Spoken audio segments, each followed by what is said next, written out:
we're now rolling. And that's video? That's video. Okay, all right. Okay, No, here we go. He just took a picture. I'll just keep taking screenshots. 5,000 screenshots of the lecture. Yeah, exactly. Just every 30 screenshots a second and we should be good. Okay, are we ready? So step number one, LC3 is still the one that you'd search for it. It's on WChargen's GitHub. That's still the one we're using. I'm wrapping up the lab number one, which you want to be getting at. And I'll make that due in a week, so you'll have a week to kind of get used to it. But you want to start off. If I had that on the game, I would have had that due this week as well, so you'd be like jumping on it. I'm a little dicey to do it with 48 hours to go. You know what I mean? But in terms of what's good for you, would be like right now to get after it. Okay, but I'll have that posted hopefully later on tonight. All right. Let's see, where were we? We had gotten through, oh, you know what? No, I know what we were doing. We did, so module 8, right? We were doing module 8.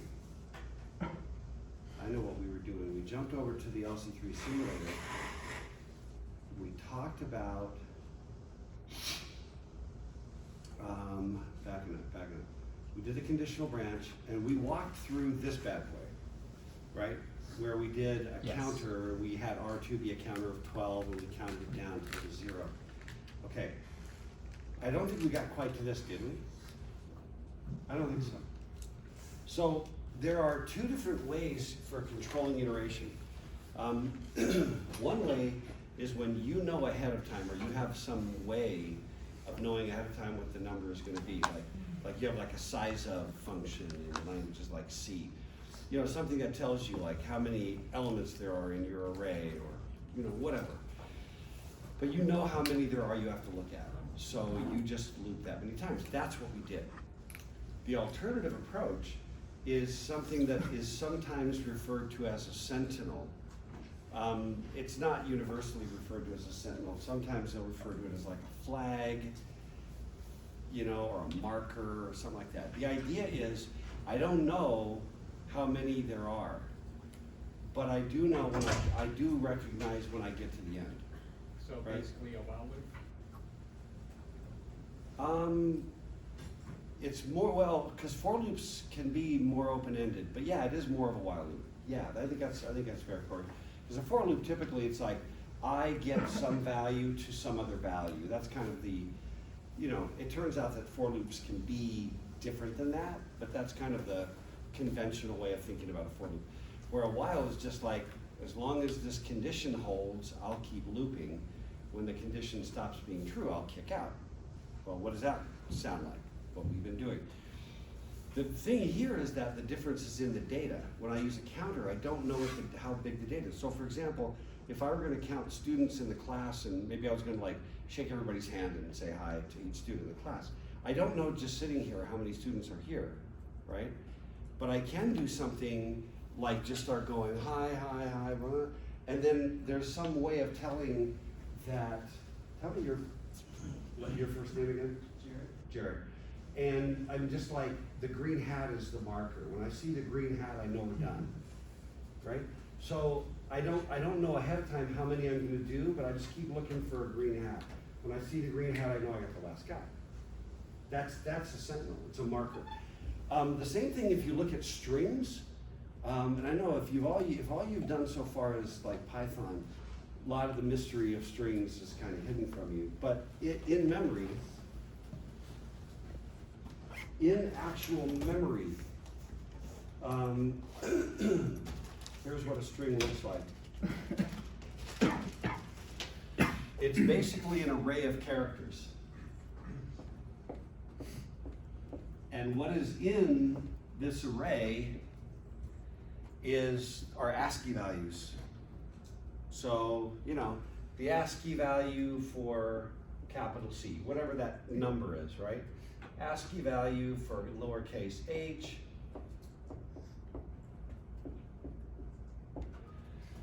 right? And you know, we can look those up. but that's the actual number is the ASCII value of these characters, right? Then what do you put here? Because you don't know going in, if I just say enter your name, you know, everybody's name is not the same number of characters long. Now I want to print it out. How do I print it out? I pull the first one, I spit it out, grab the next one, I spit it out, right? I go until I'm at the end of the string. How do I know I'm at the end of the string? And the answer is, in memory, the way traditionally this gets done is a literal value of 0. So what's the ASCII, what's the hex ASCII for C? Does somebody have that? Just capital C? Do a little quick race. Like lowercase c? Or? Yeah, uppercase. I'm gonna say it's like 65. It's 67. No, that's decimal 43. 43 hex. What's that? 65 is the start for A. For the lower or the upper? So what is it? 68? It's 67 in decimal. 43 No, in hex. 43? Is that what you said? Hex 43. Hex 43, yep. Okay, so that's the number, just to make it really explicit. That's a number, just in the what's lowercase h? 68, That's hex. Lowercase u? 75, C? 63 K? and 6B. 60? B. B. Is that And last then? one- Is that last one Zero. null? Ooh, very nice. No. Is that null? It's no. It's literally the number 0. So I want to make it really explicit that we're talking about like characters. The way we represent this character when we're doing strings Now, if we Yeah, want so the Yeah. ask, if we want is 0 represented. we do something, you can do it like that. There's different ways of representing it, but essentially it's ASCII values and then the literal 0. And when I'm now going to print this thing out, I go grab it, spit it, grab it. Is it a 0? No. No, spit it. Is it a 0? No, spit it. Spit it, spit it. Is this a 0? Yes, stop. So I can't set it up with a counter, right? I can't set it up with a counter. Branch instruction. I have to be able to look at that string and just go until the value I pull is a certain value. Yeah, Miles? Does an empty, like, vector, whatever you have array, does it just have the 0, 0 on it? No, it could have all zeros, Right. but well, it doesn't matter because I start in, I grab the first one, I go, oh, null string. Right. And everything else afterwards. What if I did this, in fact? Let's do something trickier. Leave all that data. Remember I said that when you overwrite data, that there's garbage left behind? What if I just did this? It wouldn't read the rest. What's that? It wouldn't read the rest. What do you mean by redirect? It would not read the rest. Oh, it would not read the rest. Yeah, that's right. So It would just look at that, it would say that's a End null of the string. Yeah. It would say that's an empty string. Because it's looking for the 0. Sees it, done. So in this case, do you could put that check line after reading every single letter kind of thing, or like how do you like it's like a 3 like get it, check it, skip, Yeah, go you back, gotta- check it, check branch, check it. Yeah, let's throw this back. What was that again? Not that it matters really, but 43, yeah. Yeah. because it's 20 off of that.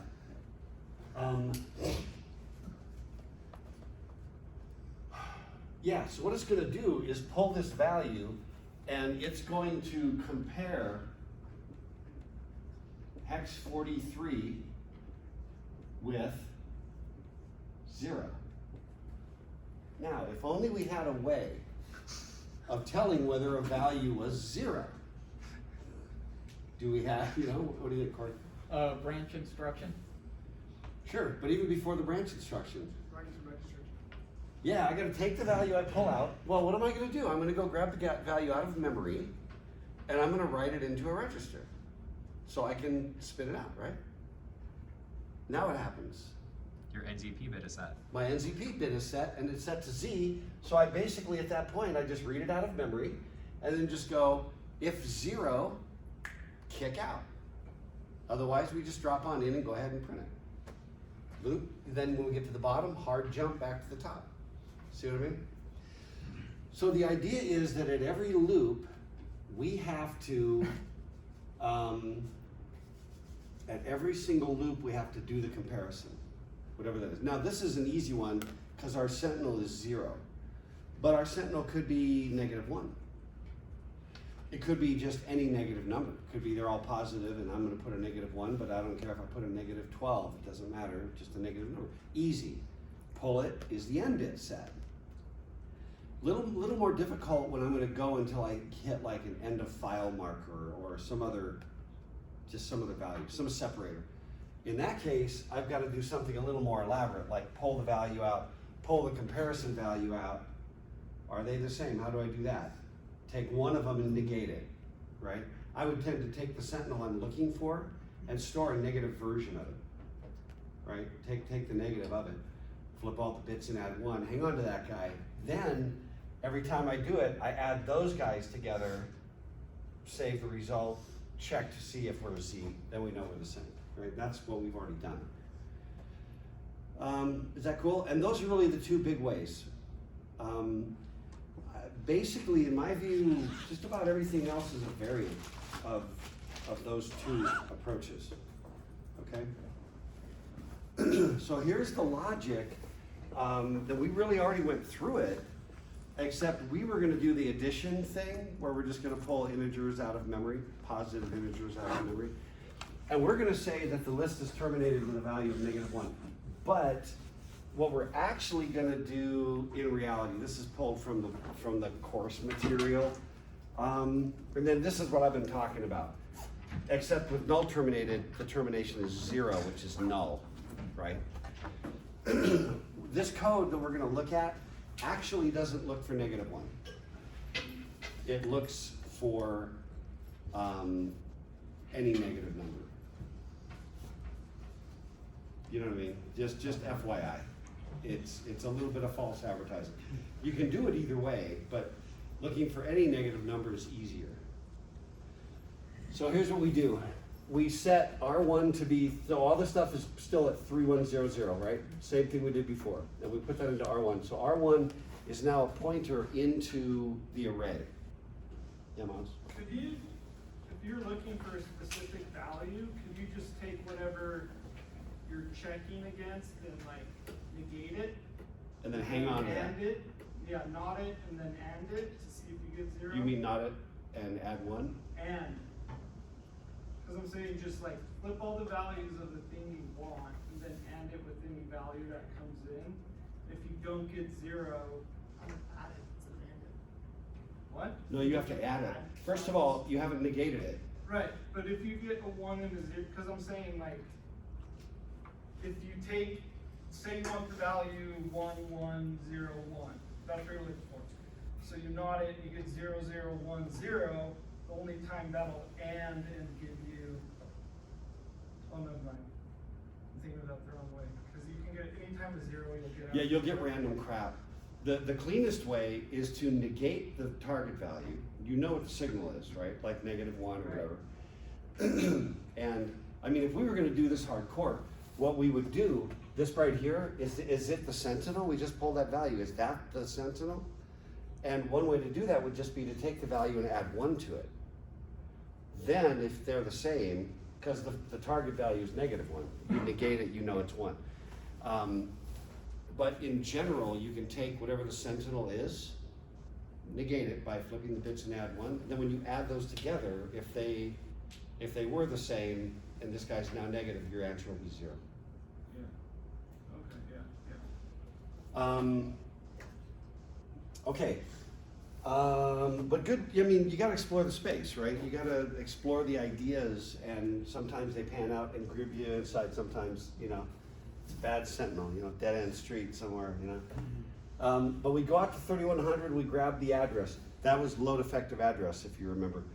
To grab 3100, get it into R1. R1's now the pointer. And notice that R1 only gets used to pull a value out of memory, right? With a load R, because R1 is the base register for the load R. pull it out of memory, put it into R4. We also use it, same instruction right here. Notice we have the same instruction just before we do the comparison. Okay? So they convert to the same place. And at the very end, we increment R1 so that R1 points to the next spot of memory, next spot of memory, next spot of memory. Okay? So you see that all of a sudden, once we understand the ones, again, looking at something and trying to break it down as an engineer, does this begin to feel a little more natural? Just a little, even if you're still struggling, start to at least feel emotionally a little more natural. But because what you've done is you've taken, there's 3, 4, 5, 6, 7 sort of steps, and 1, 2, 3, 4 of the 7 involve R1. So once you figure out what R1's doing, you got 4 out of 7 of the difficulties is resolved. Now what do I have to do? R3 is still my sum, right? I just start with R3 at 0, and every time I get a new value from R4, I add it in, right? As long as it's a positive integer, I add it. And by the way, we're not worried about getting overdrafted. We're not worried about overflow. We're just assume that the sum of all these isn't going to do anything magic when we get to overflow. Okay. Yeah, but so R3 gets added. The value of R4 keeps being added to R3.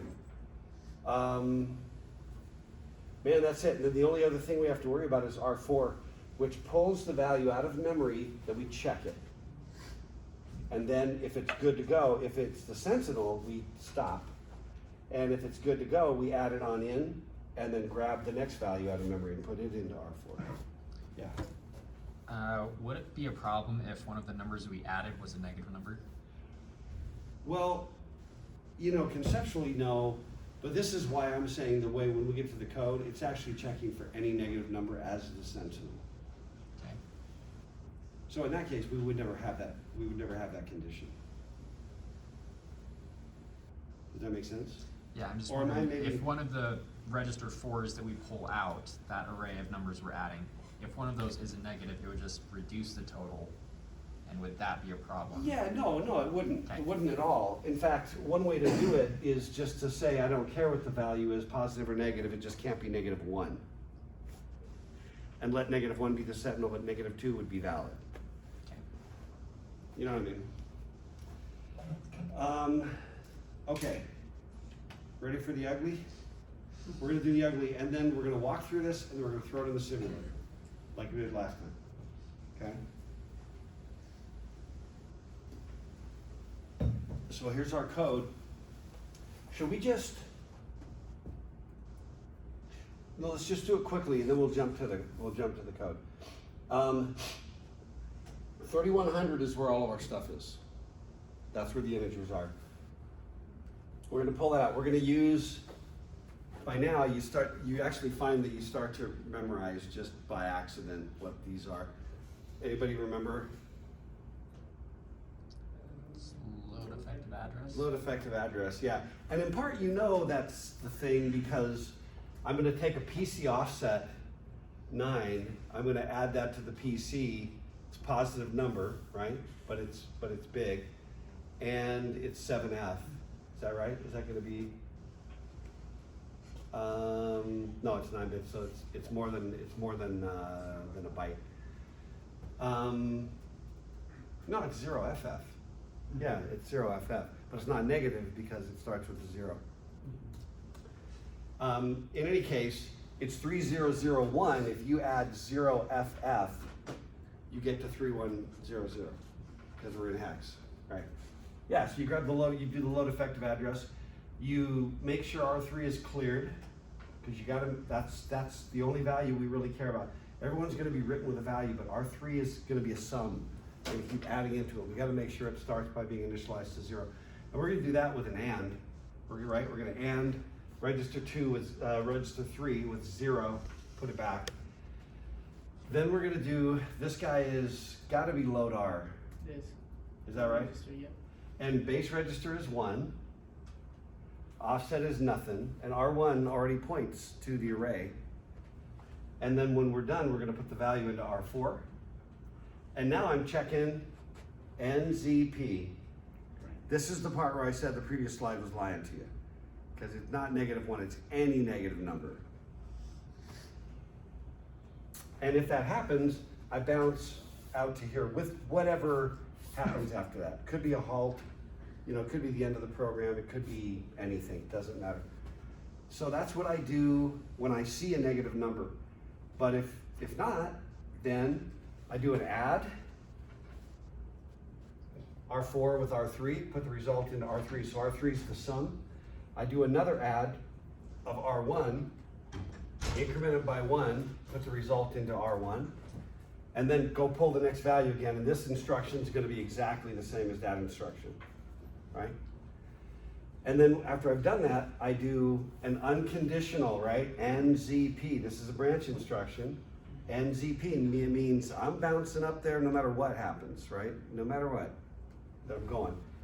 And then that's an offset that takes you from 3008, whatever that, well, we could do it. If we figured out what the magnitude of this thing is, it would be all zeros, 100, add 1, 101, which is 5. So you know that's -5 in 2's complement notation. Where that instruction, the program counter has been incremented, it's right here. 1, 2, 3, 4, 5, boom. Now I want you to just also pause for a second. I could tell by the eyes that almost everybody was tracking. Maybe, you know, you might have labored a little bit on your own, but it's starting to click, right?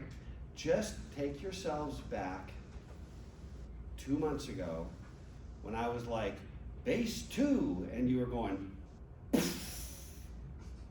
you know what I mean? And just think about how far you've come. Give yourself some, you know, this is a lot of new material and weird material, and it's foundational, but you know, it can be hard to penetrate. Give yourself a moment of self-praise, you know, for how far you've come, that you're just looking at a wall of what? 16 times, what is that, 9? 8? 8? Yeah, 16 times 8. And some of you are like, 16 times 8, that's 2 to the 7th, that's 128. Boom. You know? Anyway, you know what I'm saying? You're looking at this wall of 128 zeros and ones, and we're just like, yeah, then the computer goes and does this, and it does that, it does this. Look, we got a little loop here. We're reading memory, and we're, you know, from just this little wall of ones and zeros, but you actually understand it. Isn't that weird? That you actually get it? So, you know, moment of self-congratulation. Oh, so I'm looking at address 3000. So just to kind of review, so they have that hex on the far right, 3100, and that's getting put into R1. So where this, I might have asked this again, but like, where does that 3100 hex come from? Yeah, so that's the original problem. Go back up to the original one here, was that there's memory locations containing integers, and they're in memory at location 3100 through 310B.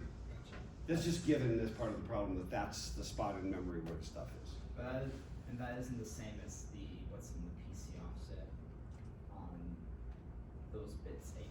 Well, yeah, so given that we're trying to get to 3100 and that value into R1, load effective address says take the PC offset that we're given, add it to the incremented program counter. Don't go get any memory. Don't go get anything. Just grab that value you just added together, throw that in the register. Okay. Well, this value is 0FF. The incremented program counter is 3001. Well, what's 00FF plus 1? Or put it another way, what's 3001 plus FF? It's going to be 3100. Okay.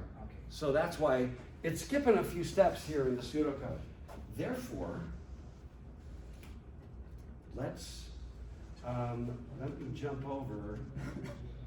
We've got this guy. Okay, so here we are with. Did you post that other simulator announcements? No, I said something at the very beginning. No, we don't have that other simulator posted. So for the first one, just use this wchargin.com and just search for it, and I'll put it in the lab. Okay. Okay, so we're gonna grab this guy and, come on.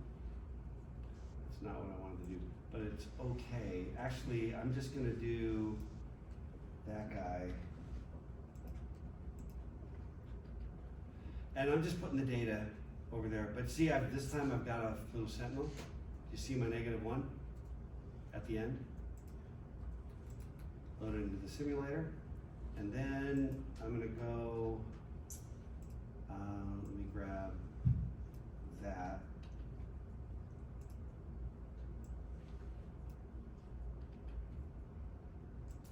There's our little program. Okay, so now we can do the same thing and then we'll step through it, okay? We'll step through it.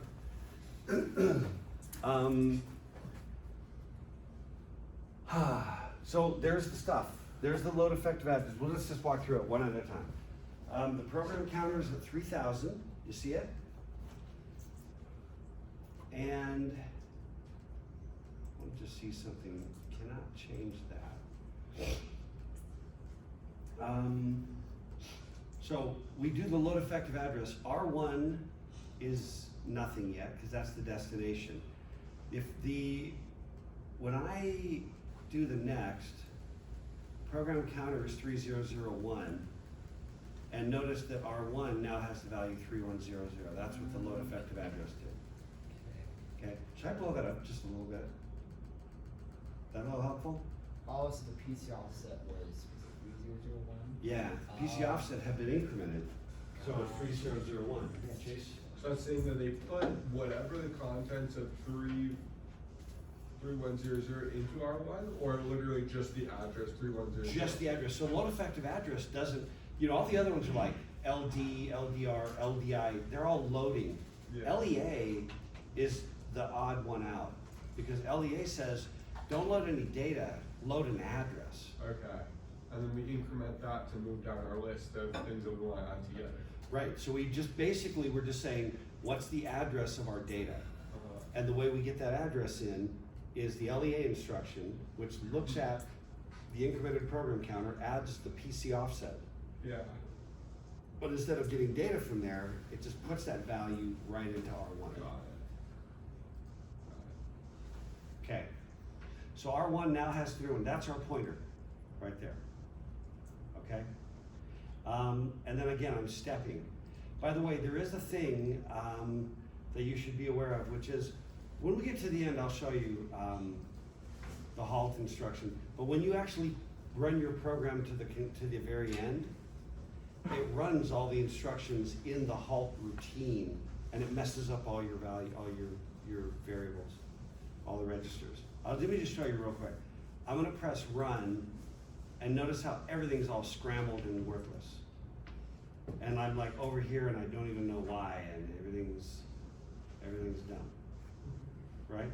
And I've halted the processor. I have to unhalt, reset all the registers, clear everything, and I'm ready to go again. But I just want you to be aware of the fact that you need to just stop right here before the halt to check the registers. If you just say run, your registers won't look right.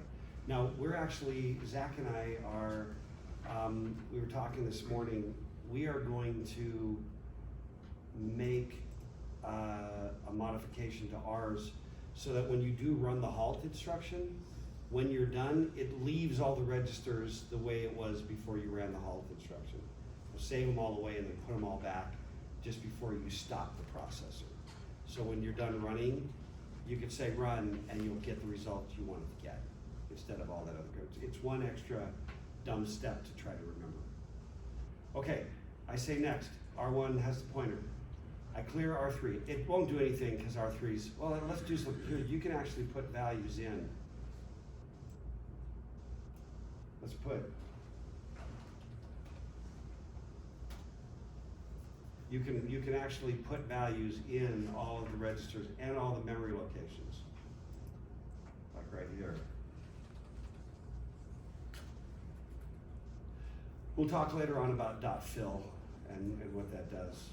And it doesn't, I'm just gonna get rid of that just so it doesn't confuse you. But you can directly put values into memory, directly put values into registers in the simulator, okay? Okay, but let's clear R3.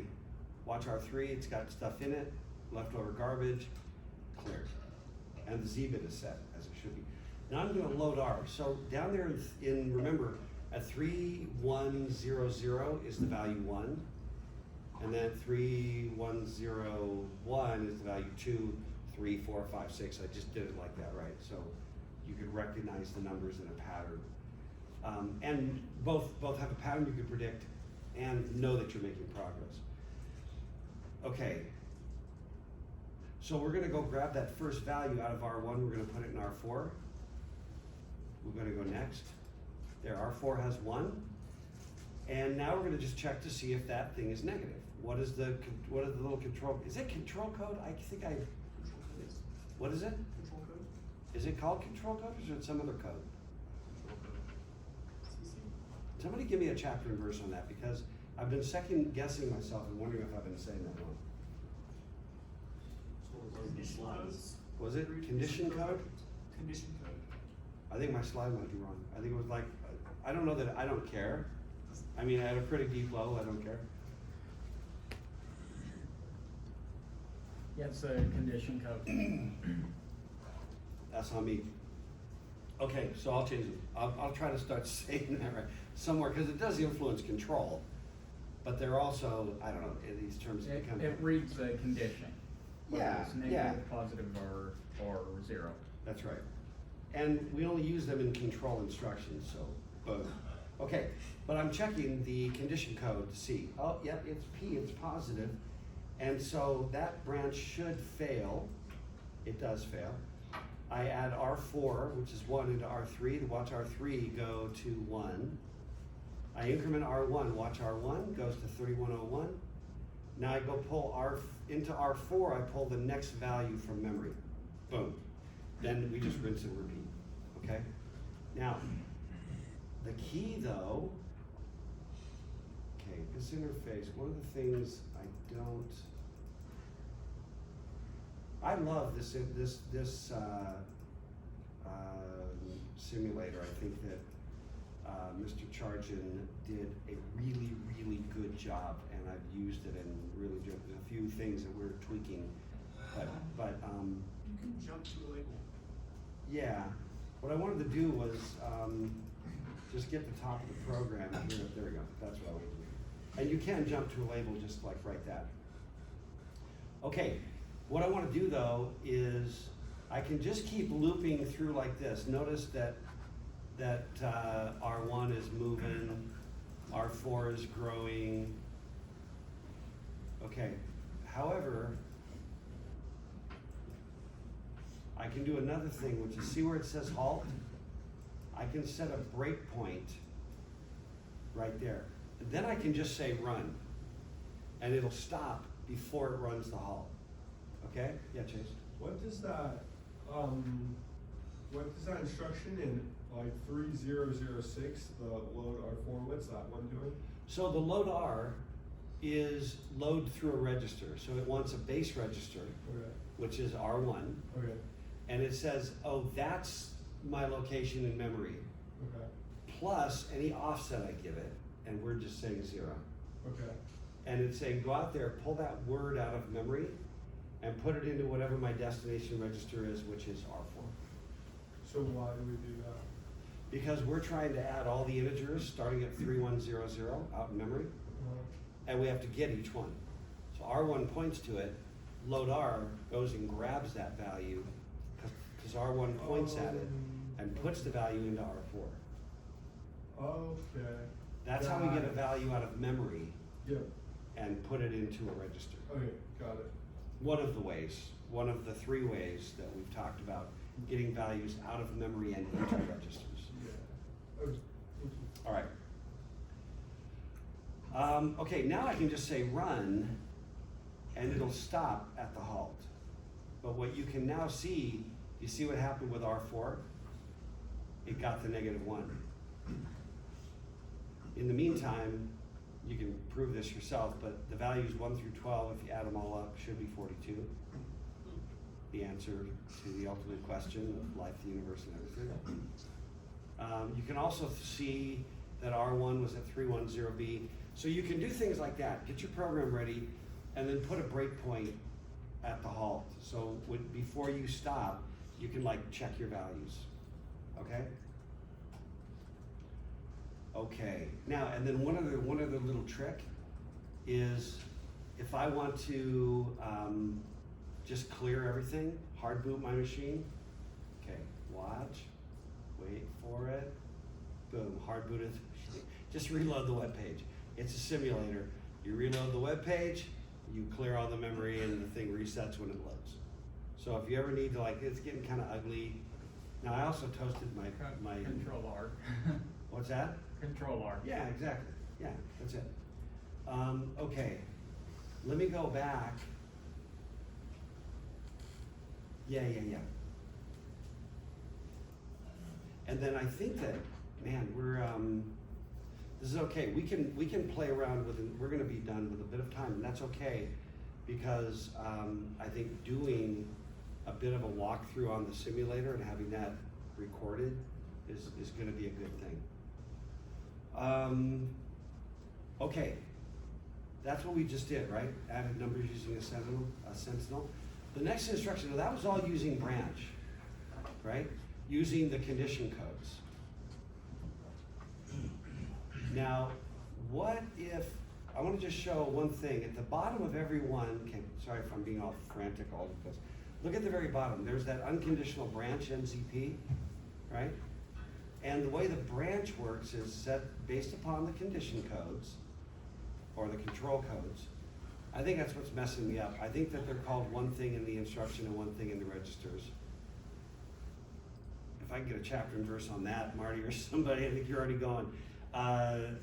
If they're called control codes in the branch instruction and condition codes in the registers. I think that's maybe possible. For me, they're all CC.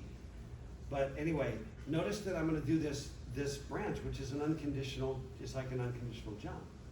But it's not. It's still conditional, but it's saying any conditional do. And then it's PC offset. Okay? The jump is the other way of doing control. Okay? And we're gonna talk about it, and then we're gonna show a little program, and then we'll spend a little more time kind of going through the simulator, doing a little bit of a tutorial. Biggest problem with branch is that they are limited because it's PC offset 9. So you can only go, plus or minus 120, plus 127 minus 128. Did you get an answer on that one, Marty? From the PDF gives the instruction set, it only ever says condition codes. Even in the branch instruction. No, in the PDF is the same control code. Okay.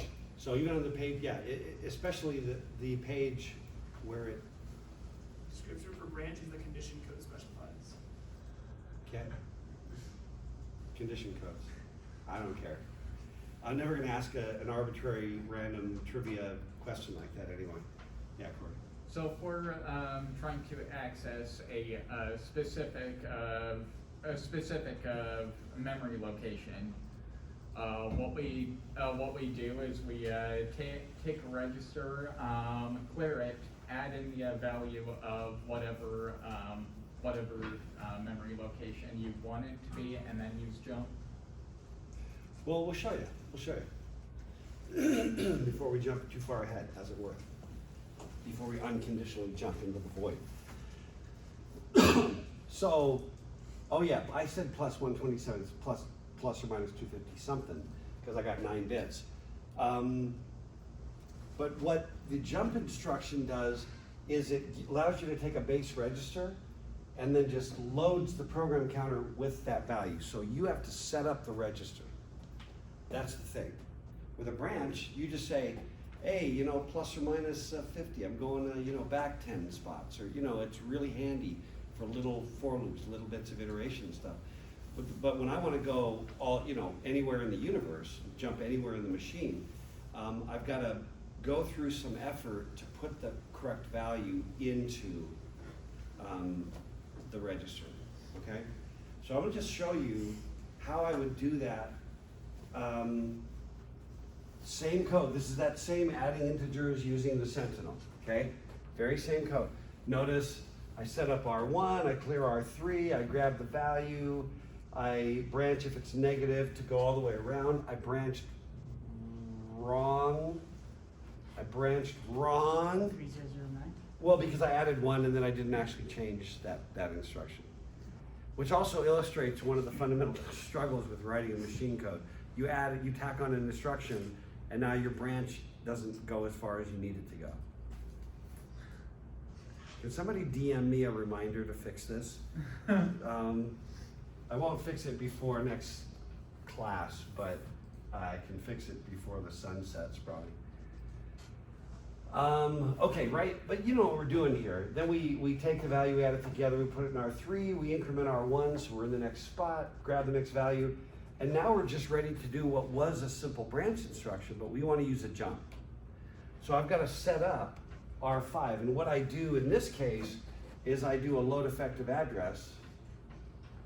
I go PC offset back to that spot, and then take that address added to this offset and put that value into R5, then I hard jump to whatever R5 points to. That's it.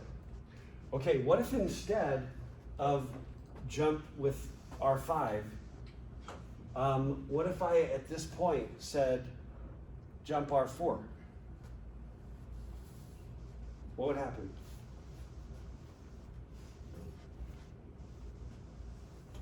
Hint, it wouldn't make any sense. Programmatically, it wouldn't make any sense. But what would happen? You jump to where your data is stored, Yeah, I'll jump to the data, and then what would happen? wherever your data is. Fetch, decode, execute. I would just grab it, I would fetch it. They would all look like no ops. All that data would look like, nothing would happen, it would just go. In fact, I think we should do it, yeah. The second to last line where you do LEA to R5, is that important for it to be inside that loop, or is it something that we could initialize way back in the first 3 or 4 lines? Oh, yeah, no, great point, great point. To do the jump, Because it never changes, right? yeah, it never changes. So to have that instruction built in every time is just wasteful. No, right on, It's just absolutely, that's a using more great clock observation. cycles. That's really a setup thing, because we never tweak R5. Yeah. In fact, good coding style would say that where it should have been. If I were a better programmer. No, if I were moving more carefully, I think I was on a tear when I was finishing this. But yeah, no, that's exactly right. And I think I lumped it there because it was like conceptually, you know. Right before you use it as well. Yeah, but I think that if I were doing this and I was a professional assembly language programmer, I would have put it in the setup. That's a great observation. Let me do this then. Let's go over here and let me see. Let's grab this guy. And first of all, let's fix the code, shall we? So once again, you go over here, you go raw. I'm gonna leave the data where it is, right? Let me show you, by the way, we can jump to, see the data? Where's my data? You refresh. I refreshed it. Okay. Oh, man. All right, let me do that. It's kind of like doing this is kind of like being a user with like 20 just tech support people, just like all watching you, do something not that important, but it turns out to be really helpful. Okay, so that's our data. Okay, there it is with our little happy sentinel. And let's go up to 3000 where there's nothing there yet, right? Because we haven't actually loaded anything. So let's do a little programming here in the binary. Let's get rid of that. Okay, Now, first of all, we can prove to ourselves that this guy, no wait, didn't we say it wasn't gonna work? Your branch is still gonna hit your jump. This guy's wrong. Yeah, this guy is gonna jump through garbage. It's all messed up. This code does not work. I thought I tried it. I clearly did not try it. Okay, so let's take a peek. This is the natural process whereby we debug it. Let's do, first of all, let's grab that, no, not the jump, the R5 setup, and let's put it just up here, and it doesn't matter where. It just can't be after the R4. That R4 and that, see right there, that R4 and then that branch, those guys have to be together. So, and we could also, I don't know, maybe we put it here so it feels like it's kind of in order, 1, 3, 5, but then 4 has to be afterwards. Let's process. So now this is what we've got. We can kind of hand check it to see if it's making any sense. 3100 into R1, we like that, right? Clear in R3, we like. Load effective address, R5. You copied your 5 load, but it's relative to your PC count. Yeah. I read to where the PC counter used to be. So that guy is gonna be at 3003. That's the incremented program counter when it runs. And what are we trying to, we're trying to eventually branch back to a hard jump to this branch right here, 3004. So that just needs to be what value? Add ones. Yeah, just add 1. Yep. Okay. So let's go back up here and R5. We're gonna go. What's the actual address we decided? Was it 8? No, I've lost track of it. 3004 is where you need to be. 3004. Thank you. But changing the comment answer for you. No, yeah, thank you. Wait, really? Okay, yep. Now I wanted to get that just kind of first, and then this is just gonna be, that should do the trick. Also get rid of your second R5 load. What's that? You still have an R5 load in the loop.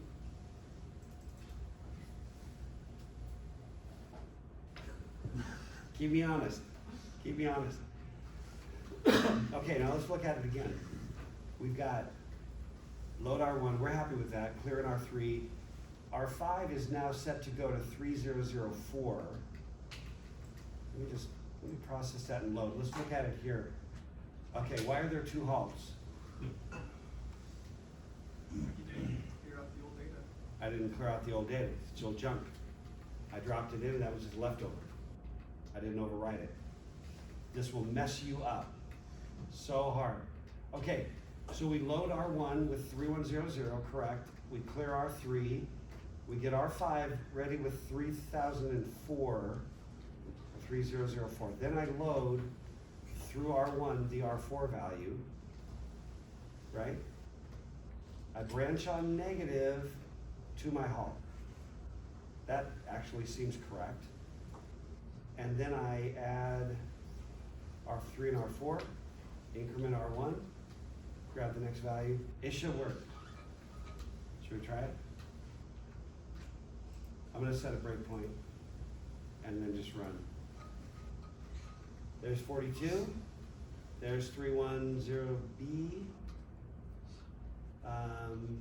What else do we do? Oh yeah, R5 is still just sitting there all happy, being 3004. -1 and R4, yeah, that was good. So let me go back to what I did here. And let me swap around. We did live editing of the materials, which is now, it's still wrong up on Canvas.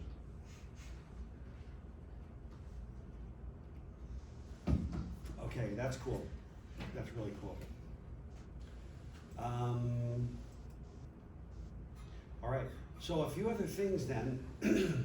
Where I was gonna go next, by the way, with the slides is, right after just doing this live example, which is all messed up, is just talk more about the LC-3 simulator, okay? All the lab's gonna do is just, it's gonna be really trivial. We're gonna set it up basically like a quiz that doesn't close on you. You can do a thing, it'll save your progress, and you can come back and just do it like a quiz, okay? And I recommend you hit it faster than slower. Hit it sooner than later, okay? So let me hit you again, and this is good because the tutorial we'll do just in the remaining 20 minutes. It's more like a little bit of Q&A, but also just tutorial about the simulator. And then it's gonna be on the recording and I'll post that tonight. All right? So I'm gonna go ahead and clear it again. So everyone's got the idea. You can basically clear the thing out.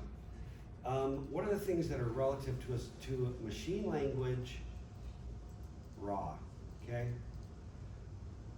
Later on, when we're doing assembly language, you'll press assemble, and you can either drop your assembly code or you can drop a file. So let me give you just an example of that. Mostly, I think we have, yeah, let's go over here. Is that the guy? Yeah, that's actually showing you to change it. So, and I don't know if there's any more need for the PowerPoint, but just notice. So that's spiffy. When you've got like, when you start working on the final project that's 500 lines, be saving this thing in a text file. Don't be, you should not be, I mean, you can also edit in this like we just did. Little tweaks and stuff, fine, but I would not use this like as your editor, right? Web page accidentally reloads or freezes or anything happens, you lose your work, do your own stuff, save your own, save the text, put comments here, and then again, even with the binary, you've got to have, you can use comments as semicolons as comments. Put anything there to help you. Like for example, R5 gets that, not so interesting, but I can say something like R5 is my, loop. Start of loop. My what? Start of loop. Is the start of my loop, yeah. Or the top of my loop. R5 is the top of my loop.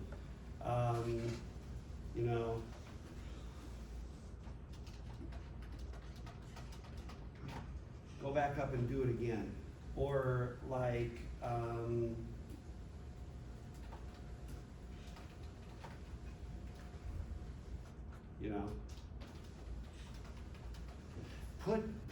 this is, everything after a semicolon is human readable. In the end, it's really the assembler will start reading, and as soon as it sees the comma, the semicolon, it throws away everything else. It doesn't even look at it. It just truncates and moves on. It doesn't care. Keeps it just so we can see what the code's doing. The biggest problem, so you notice how, so Marty made the great comment earlier that I can't fix this code by changing the comment. This is true. The interesting thing is that I do have to go back and change the binary, but I understand it via the comment, and I remember it via the comment. Nobody, until you're really doing this day after day after day after day, are gonna just like look at the binary and be like, wah, wah, wah, and go. It's not gonna happen, So you always like use the instructions on the right to kind of guide you, conceptually, and then just make sure that what's on the left represents that that's an accurate encoding of that thing that's on the right. The other thing that you'll start to do, these are instructions that tell you like, put the value R1 in, put the instruction 3100 into R1. But you can also begin to do things like, LEA, R1, you know what I mean? You can put comments that tell you what the instructions are, so you don't have to look that back up.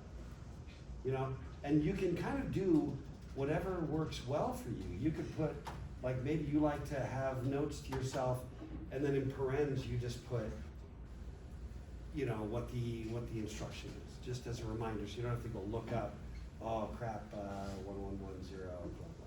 You know, so I'm just saying the comments are for you.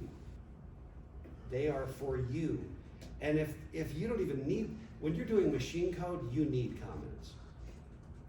When you're doing assembly code, you don't always need comments.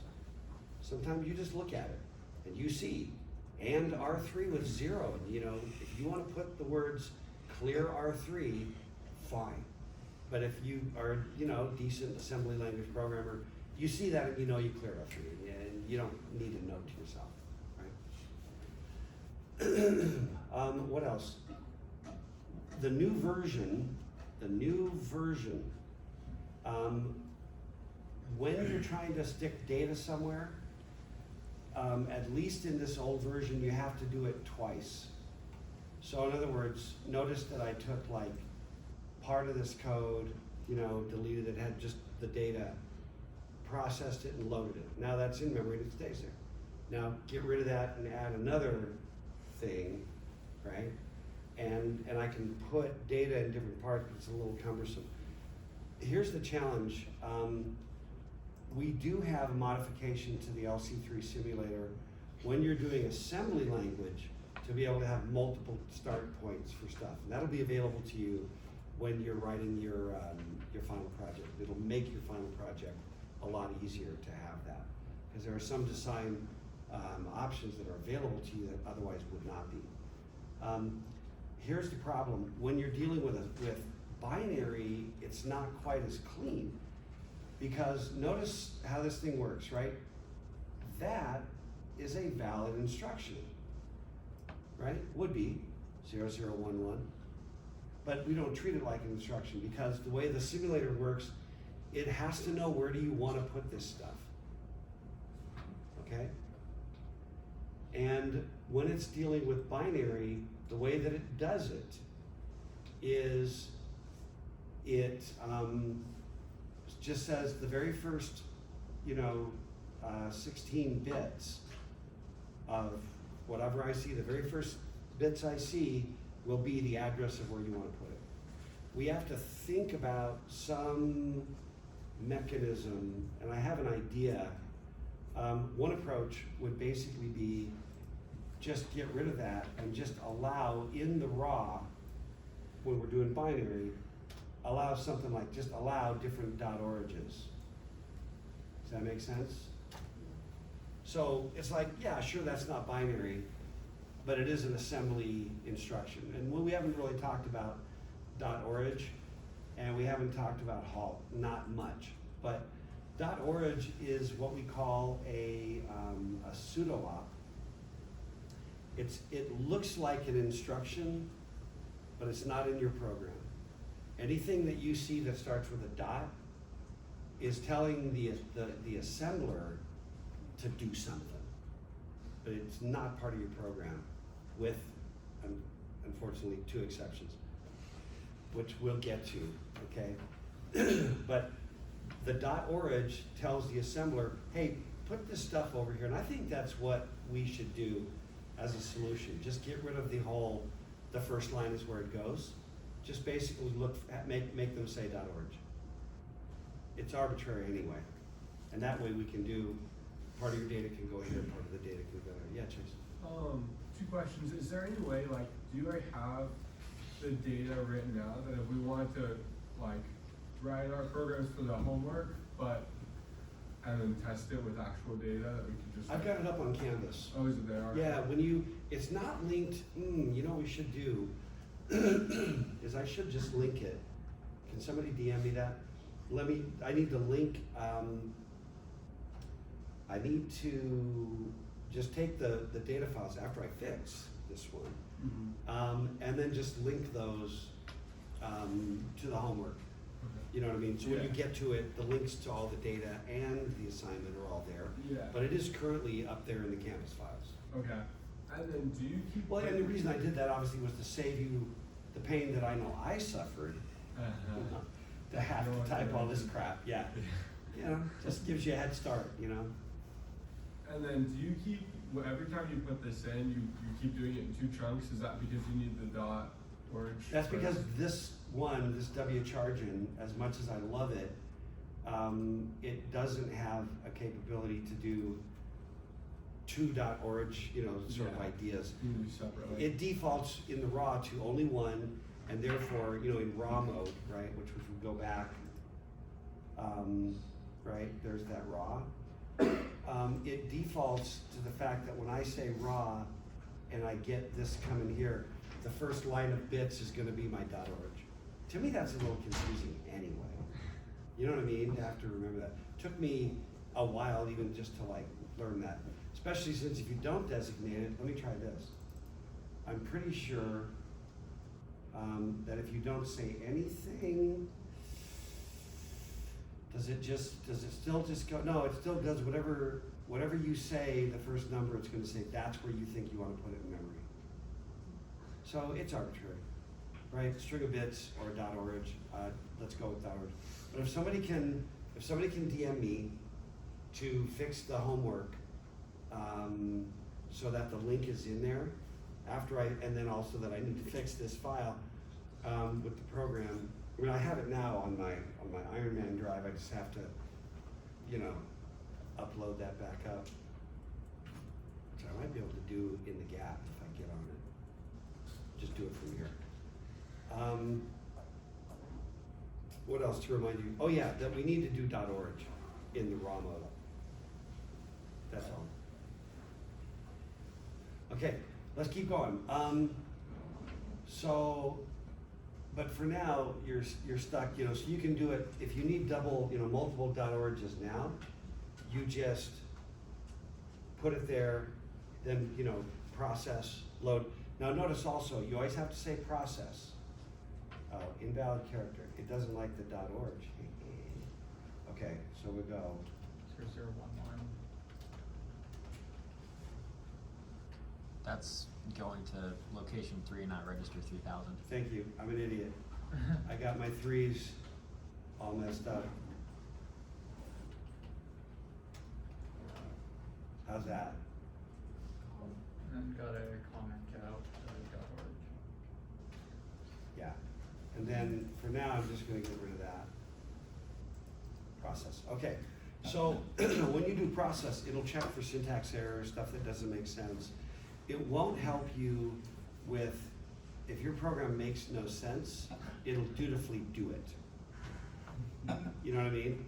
If you're like, here, take this knife, you know, okay, you know, so, but it will tell you when it can't make any sense out of it, right? So you have to say process. We did, now we have to load it. And then you have to load it in, and that'll move it into the simulator, okay? So always remember that. Don't need to worry about assemble right now. We're not playing around with the console yet. That's input output. We'll get to that when we get to the next lab on assembly language. At any given point in the instruction, you know, for example, you might say right here on this branch, I want to set a breakpoint here. I can do a number of things. I can move the PC here, which says that's the next instruction I'll get when I get. So what that allows me to do is like, let's just say we wanted to do some testing. And we said, okay, notice that we've got our data right there, okay? Let's say we wanted to do it with 300A as our array. Okay? We just hard code it. And what else gets set up here? And then I'm just gonna I'm gonna move the PC here. So I can do testing, I can do unit testing by going to a little chunk of code and saying, if the registers look like this instruction should now do the following. So I'm not even running all that, okay? I'm just setting the branch, setting the program counter. Notice it now says 3004. And R1 is set up to go, and let's say that our 3 is, you know, 1000. You know, you can just set up your own creation, and then let's just say that R4 is gonna just be, let's say it's 0. Let's just say it's 0. Okay? Actually, let's set the breakpoint, let's set the program counter here. No. I wonder what happens. No, I just set R4. Well, let me try this. Look at the condition codes. If I set that to, nope, that doesn't change it. So beware of that.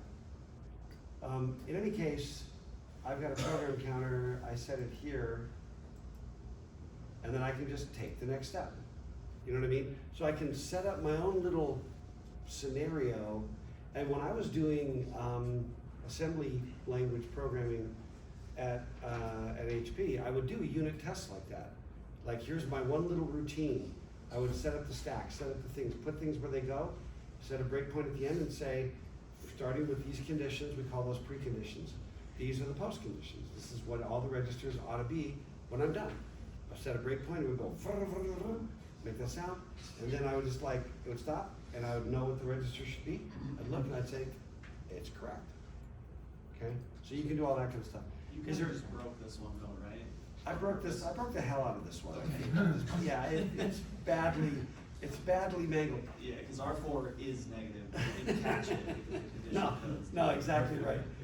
Now, what I can do then, again, I can reset all the registers. That resets everybody, including the program counter, the instruction register. I can also just clear R0 through R7. So I can, and I recommend doing that. The other thing, let's just give it a run. The things, I was gonna show you what's inside the halt instruction. I think you're about ready for it, but if I say run, it'll print a message, halting the processor. In order, if you run like that, in order to go again, you can either reboot the whole thing, load all your crap again, but what you can also do is you press unhalt, which restarts the machine, but it doesn't clear the memory. So it's like, okay, unhalt, we're back in business, reset all the registers, now we can go again. Okay? That's your reset mechanism. And then you can also clear the output here. If that halting the processor is bugging you, you can click right there. I'm trying to figure out if there's anything else. I've already showed you that you can hard code values. I can also hard code values, I think that'll work, with a B for binary. And if I don't say X, I can also say like 60, and it'll interpret it as decimal, notice? Okay, that's true for all of them. I can enter information in binary, hex, decimal, but if it's binary, I gotta say B.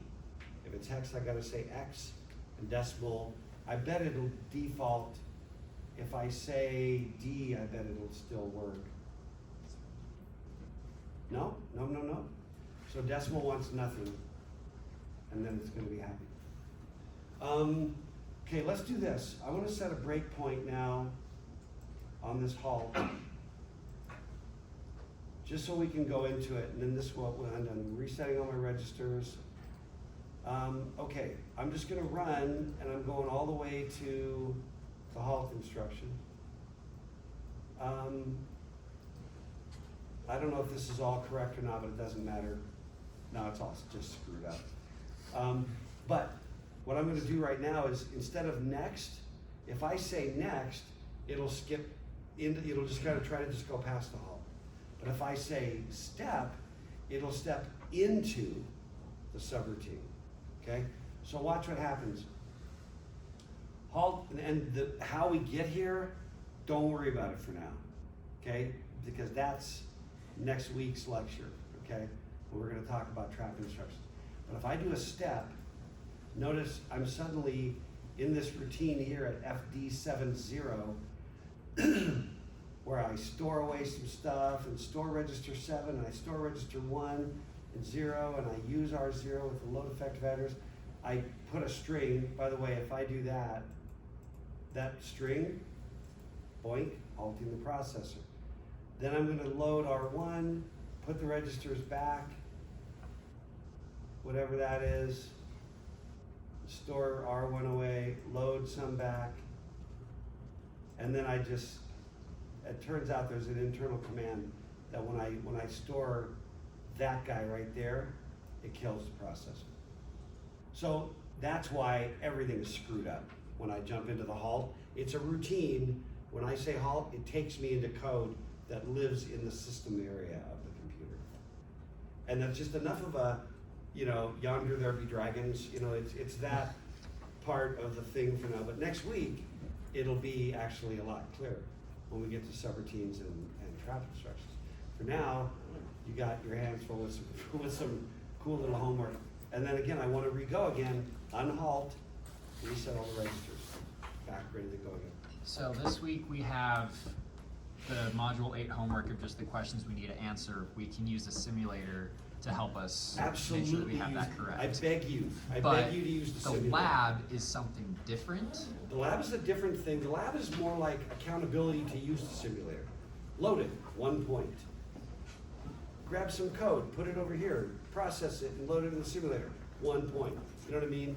It's more like taking all the items, run your program to completion, click unhalt and reset all the registers. It's more just like making you do all the little steps, Like, remember when I made everybody, what word did I make you all say?